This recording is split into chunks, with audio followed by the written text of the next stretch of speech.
BNP চেয়ারপারসনের সাবেক প্রধানমন্ত্রী বেগম খালেদা জিয়ার শারীরিক অবস্থা অপরিবর্তিত রয়েছে। এবার কেয়ার হাসপাতালের মেডিকেল বোর্ড বেগম খালেদা জিয়ার চিকিৎসা কার্যক্রম অব্যাহত রেখেছেন। আরও জানাচ্ছেন সীমা শারমিন।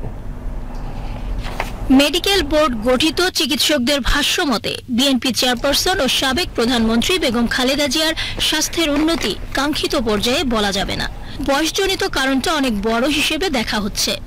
এই বয়সে সব চিকিৎসা একসঙ্গে করতে গেলেও উচ্চ ঝুঁকি থেকে যায়। এই দফায় চেস্ট ইনফেকশনটা অর্থাৎ বুকে সংক্রমণের বিষয়টা বড় ভুগিয়েছে। এটা থেকে সেরে উঠতে বেগম জিয়ার অনেক ধকল যাচ্ছে। ইতিবাচক বিষয় হলো যে তার নতুন করে শারীরিক অবস্থার অবনতি হচ্ছে না। উন্নত চিকিৎসায় তাকে শিগগিরই দেশের বাইরে নেয়ার পরিকল্পনা নেই মেডিকেল বোর্ডের। এভার কেয়ার হাসপাতালে পৃথিবীর সেরা চিকিৎসা দেয়া হচ্ছে বেগম জিয়াকে।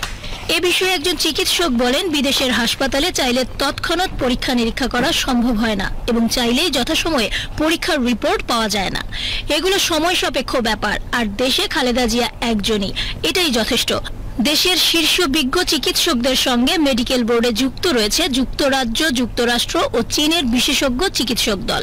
তাদের সমন্বয়ে গঠিত বোর্ড খালেদা জিয়ার চিকিৎসার তদারকি করছে।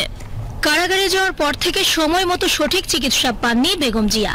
নতুন করে শারীরিক অবস্থার অবনতি হচ্ছে না, এটাই চিকিৎসকদের কাছে স্বস্তির বিষয়।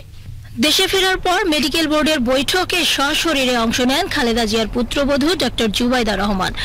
বলা যায় দিনের বেশিরভাগ সময় হাসপাতালে শাশুড়ির শয্যা পাশে কাটান ডক্টর জুবাইদা রহমান।